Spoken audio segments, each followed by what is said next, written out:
19 de diciembre, Beato Urbano V, Papa, años 1310-1370. El pontificado, la más independiente de cuantas instituciones existen sobre la tierra, como acertadamente ha dicho el cardenal Pitra, encuentra siempre y con providencial oportunidad el hombre indispensable, exclusiva y completamente idóneo para la obra de Dios. Por eso, cuando en el transcurso del siglo XIV sobreviene en Europa la decadencia de la fe y la general relajación de las costumbres, un pontífice, el gran Urbano V, renueva casi por completo la faz de Occidente, al tiempo que sus emisarios siembran la semilla de la fe hasta los últimos confines de Oriente. Prudente reformador del clero y de las órdenes religiosas, es a la vez defensor intrépido de los derechos y libertades de la Iglesia y ardiente propagador del Evangelio en tierras de infieles. Guillermo de Grimoardo, el futuro Papa Urbano V, nació en el castillo de Grisac, cerca de Mende, en el año 1310. Era hijo del caballero Guillermo de Grimoardo y de Anfelia de Montferrand, esposos buenos y piadosos que vieron bendecido su hogar con el nacimiento de varios hijos. Guillermo había venido al mundo contrahecho, pero antes de que las aguas del bautismo purificaran su alma, fue curado su cuerpo por las oraciones de su padrino, San Elcear o Eleazar de Sabrán, excelente cristiano que con su joven esposa, Santa Delfina, era una maravilla de virginidad en el estado matrimonial. Muy pronto manifestó Guillermo marcada aversión a los entretenimientos frívolos. Extrañada por tal proceder, decíale a veces su madre: «Pero, hijo mío, no te entiendo», y añadía a fuer de buena cristiana: «En fin, basta que te entienda el Señor». En efecto, Dios había tomado posesión del corazón del niño y traídole dulcemente así antes de que el mundo lo sedujese. Ya tenía 12 años cumplidos cuando sus padres le enviaron a estudiar a Montpellier, cuya universidad gozó merecido renombre en el mundo intelectual de la Edad Media. Dotado de clara inteligencia, progresó rápidamente en las ciencias y en las letras, de modo que atrajo sobre sí la atención de sus maestros y fue digno émulo de los mejores estudiantes. No por ello perdió nuestro joven aquella natural sencillez que demostrara desde los primeros años, en esta edad en que los triunfos suelen causar muchas ruinas espiritualmente hablando. Conservó Guillermo extraordinario dominio sobre su corazón, de manera que aún en medio de aquella mocedad alborotada, supo mantenerse rígido en sus principios morales y hacer gala de una irreprochable conducta y de una vida plenamente cristiana. Con el fin de cursar los estudios superiores, hubo de abandonar Montpellier y trasladarse a Tolosa. El nuevo ambiente resultaba aún más peligroso por la gran diversidad de estudiantes que acudían allí de todos los países. Obligado por las circunstancias a alternar con jóvenes libertinos, siguió aferrado a sus buenas prácticas religiosas y al ejemplar comportamiento de siempre, gracias a lo cual logró conservarse puro. Dedicó Guillermo varios años a estudiar el derecho civil, ciencia a la que sentía especial inclinación y que le abría las puertas a los principales cargos y dignidades. El monje de San Víctor. Los brillantes resultados obtenidos le brindaban lisonjero porvenir, máxime en una época en que los sabios eran muy considerados. Sonreíale la fortuna y halagábanle los honores, pero Dios le dio a entender que la dicha cumplida y la verdadera sabiduría se hallan en la ciencia y en el amor divinos, y que la sólida piedad, en frase del ilustre Bacon, es el aroma que las preserva de la corrupción. Terminados los estudios, regresó el joven al hogar paterno. A pocas leguas de Mende y en un paraje encantador habían fundado los benedictinos el convento de Chirac, del cual era a la sazón prior Anglic, tío de Guillermo, a quien nuestro joven confió la dirección de los primeros pasos de su formación religiosa. Dispuesto como estaba a seguir los impulsos de la gracia, no solo se amoldó fácilmente a las prácticas de la vida religiosa, sino que avanzó rápidamente por el camino de la santidad. Sus biógrafos están acordes en afirmar que su regularidad y virtud fueron extraordinarias. Llegado el momento de hacer la profesión religiosa, enviáronle sus superiores a la célebre abadía de San Víctor de Marsella, uno de los monasterios benedictinos más ilustres de aquella época. Vuelto a Chirac, recibió las órdenes menores y el sacerdocio. Sin embargo, la profesión religiosa, lejos de enfriar su ardor por los estudios, le sirvió de estímulo, porque se entregó a ellos con nuevos bríos. Frecuentó sucesivamente las universidades de Tolosa, Montpellier, París y Aviñón, y graduóse de doctor en Derecho Canónico el 31 de octubre de 1342. Entretanto, y sin que se conozca la fecha, pasó de la rama benedictina de San Víctor a la de Cluny. Encargado el joven doctor de la enseñanza del derecho canónico en las mismas universidades en donde lo había estudiado, hizo amable el árido texto de esta ciencia gracias a los encantos de su elocuencia natural. Vióse muy pronto rodeado de discípulos, cada vez más numerosos, a quienes atraía la fama del insigne maestro y que de todas partes acudían a su cátedra ansiosos de oírle y de aprovechar sus lecciones y enseñanzas. Vicario general de Clermont y legado pontificio. Iba extendiéndose la fama del nuevo doctor cuando el obispo de Clermont le confió, con la dignidad de vicario general, la administración de la diócesis. Fue venerado de todos como siervo de Dios y santo. Justificó plenamente por su celo y prudencia la estima y simpatía del prelado, y ganó el afecto y admiración del pueblo con su inagotable caridad para con los pobres y ardor en distribuir el pan de la divina palabra. Algunos años más tarde, llamóle Dios a ejercer funciones más elevadas. En efecto, el Papa Clemente VI le confió, el 13 de febrero de 1352, la abadía de San Germán de Auxerre, y poco después, el 26 de julio del mismo año, le nombró legado suyo en Lombardía.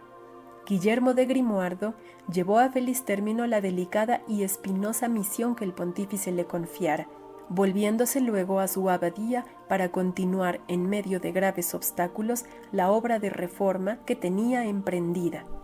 El Papa Inocencio VI, sucesor de Clemente VI, le confió también numerosas misiones en Italia, cuya importancia se comprenderá recordando el deplorable estado en que la península itálica se hallaba en aquella época.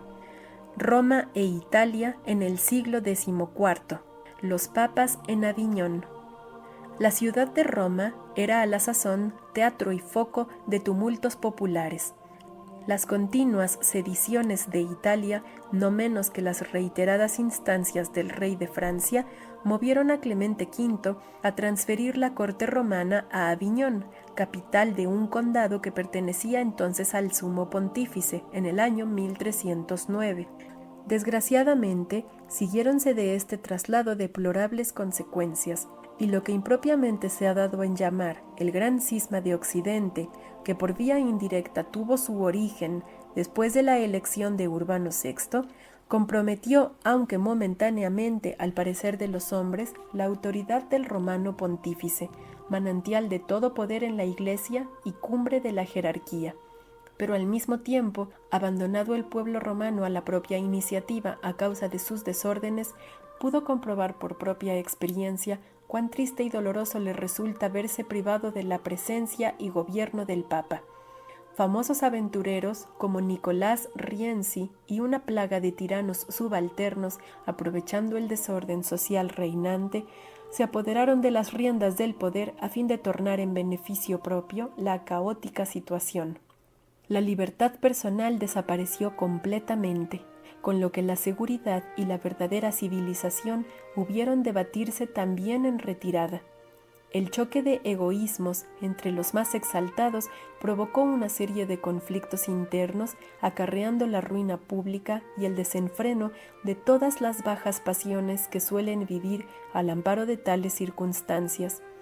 Los que hasta entonces se habían mostrado indiferentes a las exhortaciones de los papas comprendían al fin su culpabilidad. La misión que Guillermo recibiera como legado consistía precisamente en la restauración de este poder, manantial de paz y felicidad, y en preparar el retorno del pontificado a Roma, lugar asignado por la providencia. Se trataba nada menos que de una conquista, y para acertar en tan difícil cometido se necesitaba un hombre que reuniera en su persona el sentimiento de la equidad y de la justicia junto con una energía y tesón invencibles. En su primera visita a tierras italianas, Guillermo encontró al que debía ser su brazo derecho y principal artífice de la restauración del dominio pontificio, un amigo a toda prueba. Este preclaro varón no era otro que el célebre cardenal Albornoz, arzobispo emérito de Toledo. Aprovechó Guillermo la oportunidad que le brindaba su misión para conocer las necesidades y costumbres de las diversas poblaciones de la península y compenetrarse con ellas. Terminado su ministerio, Inocencio VI le nombró el 12 de agosto de 1361 abad de San Víctor de Marsella, cargo que se hallaba entonces vacante por muerte de Esteban de Clapiers. Es elegido papa. Apenas pudo el piadoso benedictino gozar por última vez de la tranquilidad monástica porque Italia requería nuevamente su presencia. Inocencio VI le confió en esta circunstancia una misión en el reino de Nápoles. Llegado a Florencia, el legado tuvo conocimiento de la muerte del anciano papa que acababa de sucumbir en Aviñón al peso de los años y de los achaques. Era el 12 de septiembre del año 1362, décimo de su pontificado. Reunióse el cónclave, según costumbre, el 27 de septiembre de 1362 y recayó la elección por unanimidad en Guillermo de Grimoardo. Llamáronle a Aviñón, pero temerosos de la resistencia de su humildad, tuviéronle secreta la elección hasta su entrada en Marsella, a donde llegó el 28 de octubre, mas no sin graves esfuerzos, porque una inundación tenía como sitiada la ciudad. Declaró que cargaba sobre sus hombros la pesada carga por servir a los intereses de la Iglesia y que se llamaría en adelante Urbano V, porque, en su decir, los papas que habían llevado ese nombre se habían distinguido siempre por la santidad de su vida. El recién electo fue consagrado y coronado el 6 de noviembre. Su primer acto fue suprimir, por humildad, la brillante cabalgata que después de una elección papal se celebraba en Aviñón para festejar al nuevo pontífice. Por la unidad de la Iglesia, proyecto de cruzada y las misiones. Ansioso de favorecer, en la medida de sus posibilidades, los esfuerzos encaminados a asegurar la unidad de la Iglesia, el Papa oyó benignamente el ruego del emperador de Oriente, Juan V Paleólogo, el cual, viendo reducido su imperio a algunas provincias divididas, pidió socorro al jefe de la cristiandad, prometiendo en cambio la vuelta de los griegos disidentes al seno de la Iglesia romana, unión varias veces intentada pero siempre con resultado negativo. En 1363, Urbano V predicó la cruzada y dio personalmente la cruz al rey de Francia, Juan II el Bueno, y al rey de Chipre, Pedro de Lusignan. La muerte de Juan II hizo abandonar el proyecto. Sin embargo, el rey de Chipre y el beato Pedro Tomás, santo misionero, al par que guerrero valiente y hábil diplomático, al frente de los caballeros de Rodas y de otros esforzados soldados, tomaron por asalto la capital de Egipto, pero demasiado pocos en número para conservar la conquista, volvieron a Chipre, donde Pedro Tomás, alma de la empresa, murió el día de la Epifanía de 1366 de resultas de las heridas que en Egipto recibiera. Para desquitarse del fracaso que suponía el no haber logrado el rescate del Santo Sepulcro, Urbano V concentró todo su celo en la expansión de la fe. India, China, Tartaria, Valaquia y Lituania vieron renovar durante su pontificado las maravillas de los tiempos apostólicos. En octubre de 1369 tuvo la inefable dicha de reconciliar al emperador Juan Paleólogo con la Iglesia católica. Las naciones cristianas de Occidente consideraban al Papa como al Padre común y en sus disensiones encontraban siempre en él árbitro y juez. Además, como guardián supremo de la moral y de la justicia, el Papa está en el derecho de recordar a los príncipes cristianos los deberes que tienen para con sus súbditos, y a estos los recíprocos para con aquellos, y a todos sus obligaciones para con Dios. Los pontífices de la Edad Media ejercieron más de una vez esta atribución, y Urbano hubo de hacerlo más de una vez, como le sucedió en el caso de Pedro el Cruel, rey de Castilla, cuyos desórdenes tenían escandalizado al pueblo. Santidad, disciplina y munificencia. Desde las alturas del solio pontificio, Urbano V predicaba al mundo entero con las maravillas de su vida íntima. Enemigo de la ambición, contrario al Fausto y extraño a la vida blanda y sensual, escondía bajo la grandeza del pontífice la austeridad del monje. Conservaba el título y el hábito como para recordar continuamente los primeros compromisos que había contraído con Dios. «No a mí, Señor», decía al ver a los monarcas postrarse a sus pies, «no a mí, sino a vos se debe toda la gloria». Reformó los abusos de la corte pontificia y obligó a los obispos a residir en sus respectivas diócesis. Fue rígido contra la inmoralidad, el lujo y la usura que agobiaba a los pobres y liberal con las iglesias, monasterios y universidades, sobre todo con la de Montpellier y las de Cracovia y Viena, recién fundadas. Construyó las catedrales de Montpellier y Mende y restauró con gran cariño la célebre abadía de Monte Cassino en Italia. Vuelta del pontificado a Roma. El sabio y prudente cardenal Albornoz acababa de pacificar los estados pontificios y de preparar la vuelta del Papa, pero los demás cardenales, franceses en su mayoría, sentían repugnancia instintiva a expatriarse, y Carlos V de Francia hizo cuanto pudo para retener al Papa. Urbano V, desoyendo a egoístas consejeros, pasó por encima de los falsos intereses y cumplió su deber con gran firmeza y resolución. Albornoz recibió orden de aparejar los palacios de Viterbo y del Vaticano para albergar al sumo pontífice, quien definitivamente salió de Aviñón el 30 de abril de 1367, embarcó en Marsella el 19 de mayo y, escoltado por una flota compuesta de 23 galeras, arribó felizmente a Corneto. Salió a recibirle el cardenal español, acompañado de numerosos obispos y señores.